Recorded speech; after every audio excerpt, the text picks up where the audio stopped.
If you derive your opinions on policy from principles, you first have to define your principles.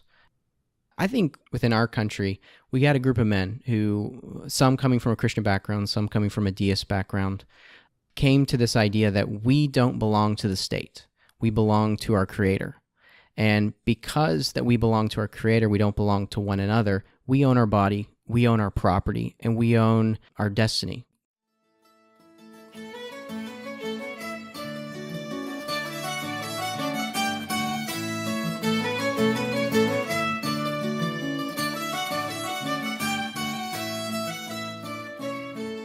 Welcome back for another episode of the Post Money Plan podcast. My name is Dallas Post, and I am your host. As you know, I believe empowerment comes through knowledge, so my purpose here is to inform, educate, and stimulate thought within personal finance, economics, and investing. You can find me at postmoneyplan.com or search the Post Money Plan in the iTunes podcast app or in Google Play. All right, so we have a cowboy as president of the United States, and I thought I'd talk about tariffs this episode since that's such a hot button topic right now. Trump is putting tariffs on steel and aluminum for China, and it's causing a big hubbub in DC and elsewhere. So I thought we could take the opportunity to talk about tariffs from a more economic and theoretical perspective to really analyze whether it makes sense to be doing tariffs, the benefits or drawbacks to them, more the theory behind it so that you can get away from the political fluff and rhetoric. So I brought Eric Benzenhoefer onto the show this time, and I'm going to juxtapose his opinions with Tom Dickens, who I talked to last night. So we'll see how that comes out. But welcome to the show, Eric. Thank you. Thanks for having me. Give us a little background on yourself in terms of where you're coming from on economics and everything. Yeah, so I got into the libertarian world from the Ron Paul days. I was watching him right next to all of the other political candidates, and I was very confused why... In 2008. In 2008, yeah, his first go-around. I was just real confused why this seemingly reasonable man was seen as an outcast and a fool for running. And I was seen as a fool for thinking that an outcast might win. That got me further down the road, trying to gobble up as much of that stuff as I can. And I would divide the libertarian world into two main categories. Those who say libertarianism and its principles are the best way to organize society for the greatest good.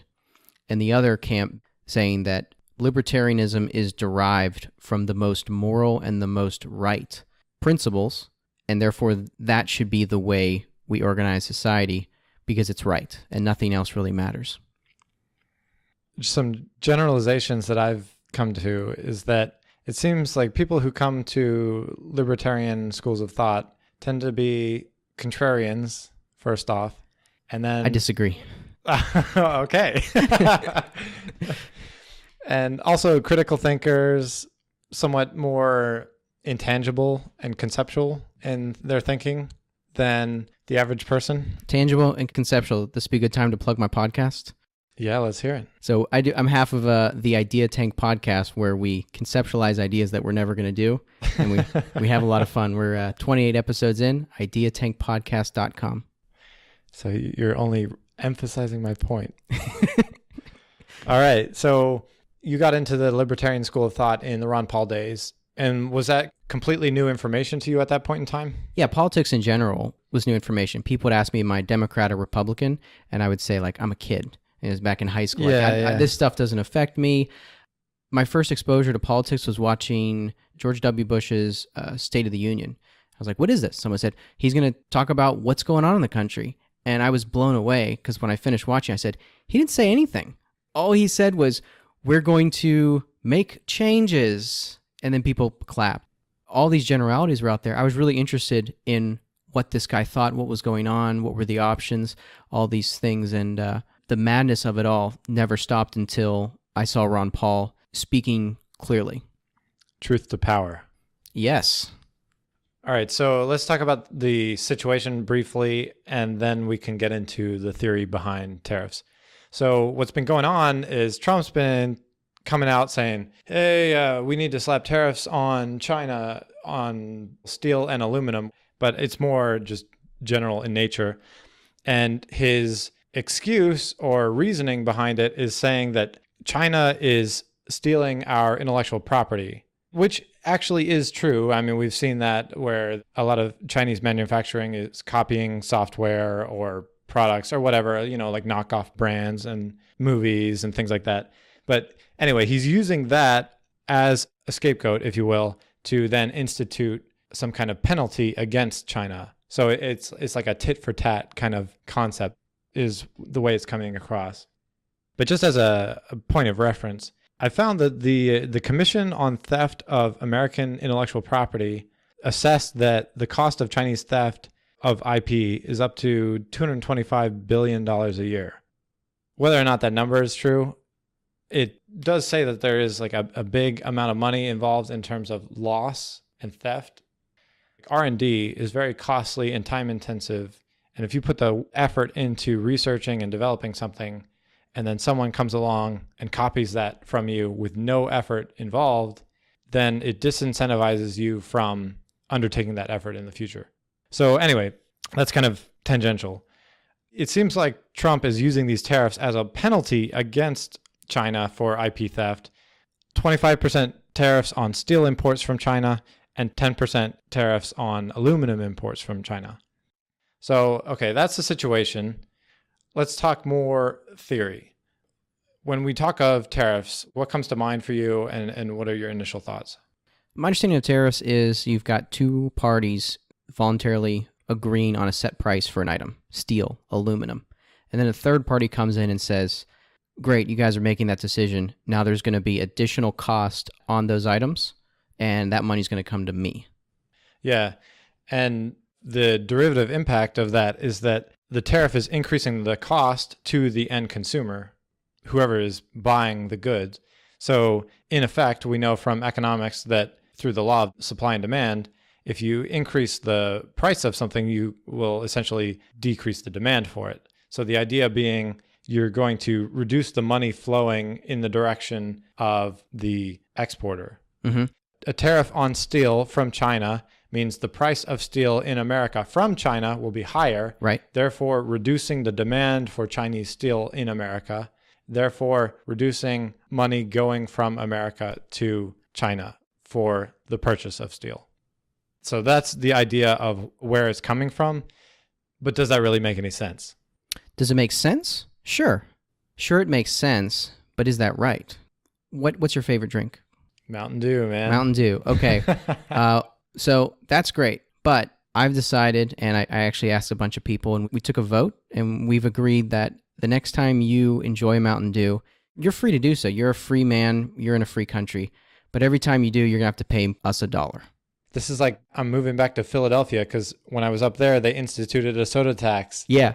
I was laughing at myself in the car when I was thinking of this idea because I thought, it sounds absurd to drill home that this is wrong, but this actually happened in the United States. Yeah. The soda tax. I mean, what would be your reaction to me coming up and telling you that, demanding $1 for every future Mountain Dew you purchased? Well, obviously there's bitterness involved in a situation.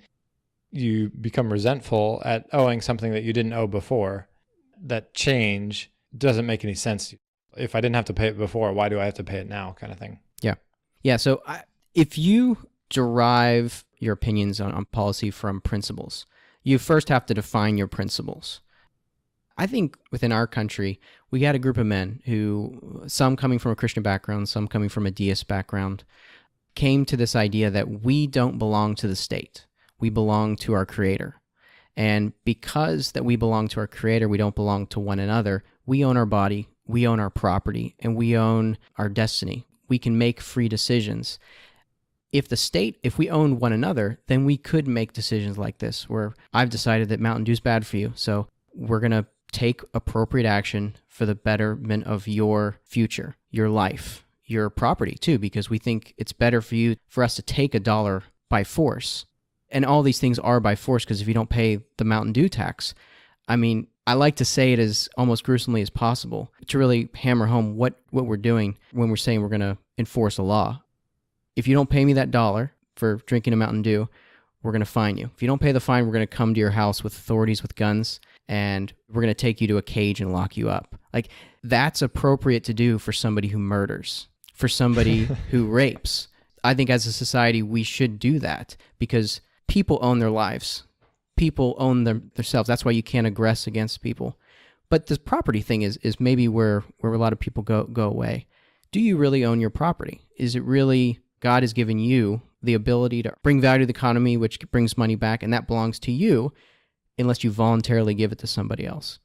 If yes, if you really own property, then it doesn't matter what I can do with this dollar. It doesn't matter what we, the people, have decided is in your best interest. That dollar belongs to you, and your decision to consume what you want to consume belongs to you. So on a larger scale, it'd be applied to tariffs because whatever Trump, whatever the Republicans, whatever the Democrats, whatever the consensus thinks is in the best interest for this country, the two people trading for steel, that's their property, that's their money, and we don't get to have it because we think we can better control the economy with it. So I think the influence comes in when a government is trying to manipulate its citizens' behavior. So if you think about a lot of policies that governments institute is not necessarily on a moral level. For example, a tariff. It is coming from attempting to manipulate behavior and outcomes. So the government is trying to stop Americans from buying Chinese steel, essentially. Right. That's essentially the manipulation and behavior that's happening. To your point is basically somebody saying, I know what's better for you better than you know what's better for you, and we're going to do it this way kind of thing. Which is fine to think that, right? We're all free to think those things. I think where we should be debating this from a morality standpoint of what is moral is this is a cool program. Sounds great. They're doing something wrong to us. Maybe we should seek some sort of revenge. But how we do that has moral implications. And I think it's immoral to take people's money to run these programs. Oh, so I forgot to mention that apparently one of the alleged goals of the tariffs is to support the local industry. So supporting American steel production and American aluminum production, which is kind of a straw man argument. It's like having a government project where you employ a bunch of people to have shovels to dig a hole and then have another bunch of people to fill the hole back up. Right. And then you've created a ton of jobs. Yeah. And then make them all use spoons. Yeah. For job security. Exactly. But like, what value have you created? And as somebody who comes from Pittsburgh, like, I get it. I was at a wedding where I was the best man, and one of the elders of that wedding, I think it was the wife's bride's dad, he was in the steel union. He endured that whole period of time during Pittsburgh. But that shouldn't change our minds. Like, it's actually the reason we want to be principled in making these decisions and think about morality first. Because when emotions get into it, when we have conflicts of interest, we're going to make the decisions that are in our immediate self-interest, and those are not necessarily the most moral. Yeah. So who is it exactly that pays this tariff? So if the American consumer is paying the tariff, so it's a premium that they're paying on the original price to the Chinese. So the American consumer is paying the cost of the steel to the Chinese steel seller, and then they're paying the tariff fee. The American consumer is paying the tariff fee to the U.S. government. Okay. So there's a lot of different ways you can look at it, but if you keep it as simple as you can, it is three parties at work here. They were making this trade, money for steel. And now a third party is coming in with the threat of imprisonment and saying, give us a cut. So we need to debate whether or not that's theft. Because in any other circumstance, if it wasn't the government doing this, we would call that theft. I would hope you'd probably call the police if I was demanding a cut, an additional fee for you to drink Mountain Dew. We'd either call that theft or we call that mafia in most other circumstances. That was what really clicked for me when I thought of that analogy or read it somewhere. Protection money to the mafia sounds a lot like paying tribute to the king, which then sounds like paying tax to the government. So they're not really all that different. The mafia did protect you, right? The government does protect you, right? Yeah. If you go down that road, you don't have a moral case against the mafia, because if you're using a practical, what's best in the end, ends justify the means mentality, then you would have to say that not that a mafia is wrong, but what's the best mafia? Or is this the right time for a mafia? Yeah. Okay, so then on an economic basis, what are the implications, like the positives and negatives of a potential tariff? So I will answer this question, but here's the right answer. Who cares? If this is an immoral act, who cares how the mob money is being spent? Even if it feeds all the hungry children, it's blood money. And I really don't want to sound like Glenn Beck or an extremist or whatever, or a sensationalist, because I really don't want to be a sensationalist on the issue. But it is just that thing. And I think the wool's being pulled over our eyes because we have the desire to covet. And if we don't repent from coveting, then it's real appetizing when someone says, hey, China's stealing from us. Let's tariff. I was like, excuse me, I'm raising my hand here. Isn't tariff stealing from the person buying the steel? Well, technically, it's for our own good. It's like, so what we're doing is we're stealing from ourselves, giving that money to the government because China's stealing from us. Like, if we just took a more approach to it, even if we end up that it hurts our steel industry, well, guess what? We have a more moral society, a righter society. And I think in the end, that's what we should be doing. But to answer your question, I'm going to refer to Dave Smith on Part of the Problem. He used this analogy, and I'm going to think of it in terms of the wealth of the nations. We all have a certain amount of wealth in each nation. Whoever preserves that wealth and reinvests it properly will prosper more and more. Yes, that's how you grow. If you malinvest, malinvestment. If you participate in that, you're going to lose wealth over time. So he had this simple example. Air. We're breathing the air. You're breathing the air listening, and you're paying nothing for it. So if somebody all of a sudden says, we are going to charge a tariff on breathing, and air will now cost money, and we'll use that money to do jobs programs, are we a richer or are we a poorer nation? It's really the difference between value-added jobs and jobs just for the sake of jobs. The steel industry, if it can't compete with China, is no longer an industry to be in. It is more wealth producing as a nation to take cheap goods from other people, raw goods like steel and aluminum, and make finished goods here. Those are indicators telling you where you need to be as an economy, where the growth is.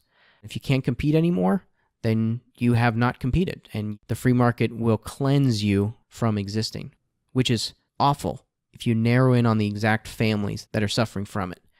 And I get that. That's why you can't make these decisions emotionally and case by case. You have to make them from a principle standpoint. Yeah, that makes a lot of sense. And it's very difficult because of that component, the personal stories and that kind of stuff. But I go back to the example of times in the past where technology has moved the economy in a specific direction, where there's a breakthrough, electricity or assembly line or things like that. And yes, that puts certain people out of work for certain jobs, but then it creates new jobs in new directions. So there's always growth and opportunity that comes out of those things. It's just a shift in a different direction that you have to adjust for. It's funny that you mentioned the air example. That's literally the same example that Tom used last night. Okay. I think one of the things that complicates things for us when we're trying to think about the world stage and geopolitical issues or economic policies on a national level is that we think of it too big and allow too many variables to cloud our judgment or analysis of a subject. But if you really start to hone or refine a subject down to a very small level, so for example, if we thought of the economy as like an island, and that's the entire economy, would we want one villager who's really good at digging in the dirt and finding steel pieces to do that? Or would we want the person who's not that great at digging in the dirt, but really good at making baskets to then, we can't have only one person digging in the dirt and getting steel pieces and the other person making baskets. We need both of you to be doing both. What's going to be a better result? How are you going to have more steel and more baskets? If you have the person who's good at finding the steel and the person that's making the baskets, and then they trade, right? Right. Then if you just extrapolate that back to the national level, if China is really good at producing steel at a cheap cost, and the US is really good at producing software or whatever, then why try to force the issue of forcing America to be productive at producing steel when they can't do it as efficiently as China, or vice versa, or whatever? You know what I mean? Right. So you're forcing or really trying to promote something that isn't naturally occurring, and in the end, you're creating a net negative that otherwise you could synergize together, and we'll take the cheaper cost steel from China, and then we'll be able to have more money to put into the software or whatever. Right. So I think thinking of things, economics examples on the island scale, can really help you start to think about how you might implement or what makes sense on a practical level.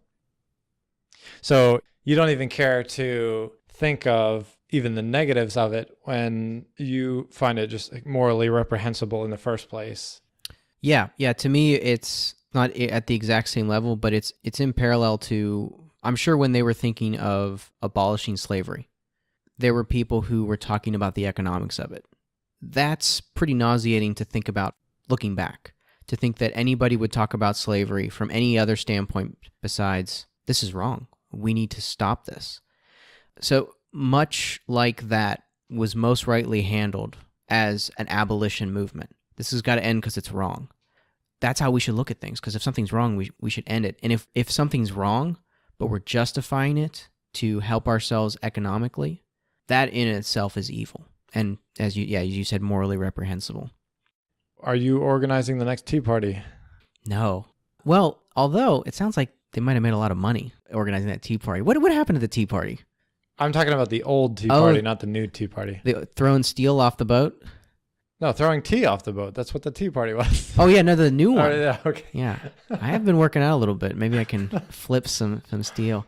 No. Yeah, I'm not. I don't think we're here as a country. I mean, that's why Donald Trump was the first radical outsider that got elected and not Ron Paul. I mean, he was clear. He was clear about these things. I think we made decisions as a country. We are willing to.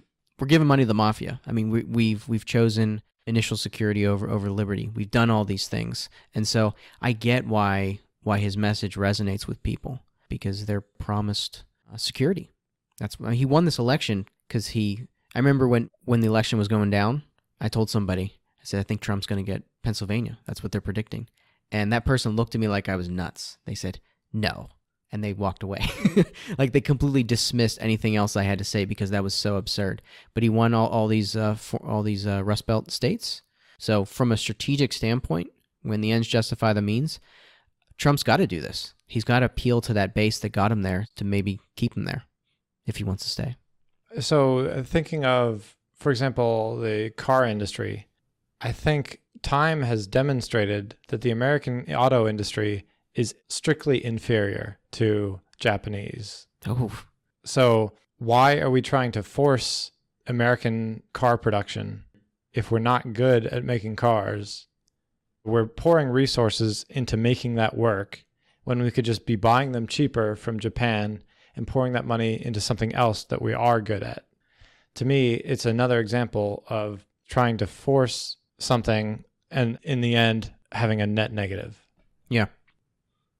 Okay, so the action that you would like to see going forward would be for any and all tariffs to be abolished and completely forgotten about. Yes. Not only that, but it needs to come from people in the country re-examining property. What does that mean? Do people really own their money? Is it really theirs? Because if so, then we need to analyze what exactly is government spending and them taking money. And from just a libertarian jargon standpoint, the question is phrased as, is taxation theft? I think people just need to think through that one. I don't look down at anybody who hasn't ever thought of that. And if you just heard that for the first time and you think that's absurd, is radical wrong? If something's radically different from your way of thinking, does that automatically equal it being wrong? That is the way politics works, is they always try to paint somebody as being absurdly different. So your brain concludes that they're wrong. One thing that I think is an issue is that libertarians are so principled that they're never willing to compromise. So the world, as a libertarian sees it, is so far different than the state of the world that exists in reality. And to get from what it is to what it ought be is a big jump. So how do you get there? How do you make the stepping stones without some forms of compromise? Yeah, that's a good question. And yeah, it is fair that a lot of libertarians I know, they don't compromise. I'm always nauseated at the idea of people wanting politicians who want to reach across the aisle. Because I think, what do you believe in? You know, we put up this dog and pony show that it's them versus us and they're evil, but now you want to work with them? Like, what's going on? Is this a game show? Is this Big Brother? What are we doing here? And I think that is the case. And the sad answer to your question is there are plenty of stepping stones. I mean, there's an order to how to make moral our government through these principles. One way works better than the other. Talking about the order of immigration, entitlements, taxes, all these things. There's a proper order to these things, but the heart of it is not really that we've got people thinking about these things and they're on board with the world getting more moral and more right, so that when we debate, we're saying, what's a good compromise so that we're pursuing what's right that doesn't make us go too crazy. They're calling us kooks and saying, no, there's plenty of blood money out there and we want it.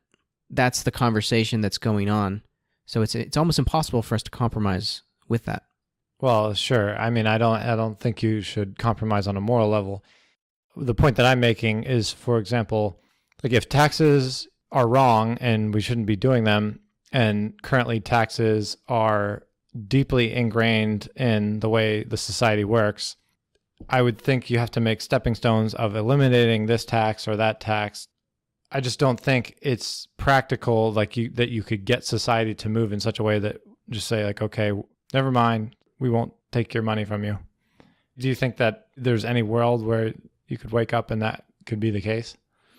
Well, no, I don't think so. I think it's because I talk to the American constituents on a day-by-day basis, and most people I meet are content with this. They want a leader who's willing to take other people's money to do what in their mind is right, but failed to reconcile that with the initial right or wrong of where that money came from. And no, because Ron Paul wasn't a radical libertarian. You know, you can see his voting record. He's existed within our government for years and years and years. And he spoke openly about what had to happen first based on the situation. Like, for example, he said those that our former governments have promised Medicare and Social Security, we, in a sense, owe them that money. So you have to taper these things down based on what was promised in the past, even if we disagree with it. But the direction is clear, that we need to relook at everything we're doing and think about it from a different angle. But we rejected Ron Paul. Fox News called him a kook. The public got on board with that, and we dismissed him. So part of that's probably the propaganda campaign of the media, which I can't believe Trump defeated that. That was the strongest I've ever seen it. But the pessimistic part of me says it's because people reject this notion. They want a strong arm in command because that money might come to them at some point. I'm hearing a cynical tone in your outlook for the future. Yeah. But, yeah, we were joking that Christians should just make their own brand of movie where someone runs in and says, oh no, the government has turned into a giant mafia. And someone says, well, it's okay because we all deserved hell by our actions and Jesus died for everybody's sins. So we can be reconciled to our Creator. And then the person out of breath who just saw the madness goes, oh, relatively speaking, that's pretty great. It's like, yeah, well, let's go do our best in this whatever problem has been that's been proposed to us. No, I mean, you got to. It's understandable through a Christian worldview because we were warned that our sinful nature would be covetous. We want to covet, and that's I think what's being ignored. And as a Christian, I got to trust that whatever God's doing with this country, with any country, is in some way good. And I don't pretend I do. I'm challenged by the book of Job. It's like you make these decisions now look because you trust what he's doing, especially in comparison, as the economist says, compared to what? Well, compared to myself. Like, I don't know how I'd run this world. Probably wouldn't be good. Yeah. We definitely don't have the whole perspective of how everything works together. We only have our little tiny piece of the pie. Yeah. I got a question. Do you think the politicians get this at a deep level? Do you think that maybe they came in, like that quote is, if you don't go into college as a liberal, you have no heart, right? Like if they didn't They started their political career in college. They thought, yeah, we really want to take care of people. That's the country we want to be. We don't want to withhold help. And then they got into politics and they were just focused on their next project and getting their next project done and making the next speech. And then do you think they ever get to a point where they realize, where's this money coming from? What is this? This is not charity. If you don't give to charity, that's the end of it. But Peter Schiff, his dad died in prison because he didn't pay his income tax. Do you think the politicians get that at some point and have a mid-political career crisis? If your original question was just like, do you think most politicians are competent? I would actually answer yes. Or that they get this principle.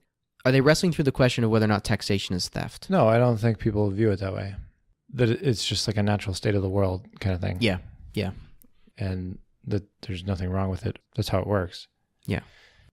I agree. And I think that's why the abolition movement is what's needed. Because I don't think less of Thomas Jefferson maybe Thomas Jefferson a little bit because he wrote it in his documents that everybody's free and equal, and then he had slaves. Like, it should have been in his face, but I don't think we should condemn us for acting in the status quo, because you and I are probably we're definitely doing things that are wrong in our day-to-day life, but they're culturally appropriate, so we just continue on. Well, it's like, when do you have free will and when are you giving up free will, and what is an agreement?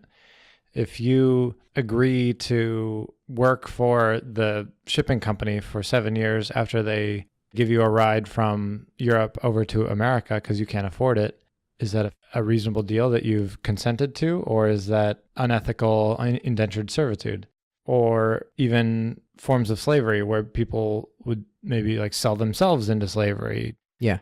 Is that a consensual deal or is that against people's rights? Yes to the second one. Controversial comment.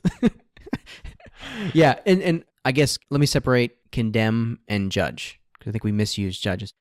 We shouldn't condemn people and saying that they're worthless, they're beyond hope, beyond recovery if they do things that are wrong.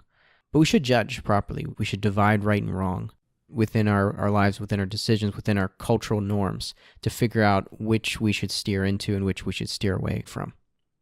So your main point is that we should be abolishing all tariffs and, in fact, even a step further than tariffs, all taxes, and that you're going to start the abolition movement to start the next Tea Party throwing steel off the boats when they come into port. Yeah, sounds like a plan. All right. Well, thank you very much for your input, and thanks so much, Eric, for coming on the show. Thanks for having me on. All right. Catch us next time on another episode of the Post Money Plan podcast.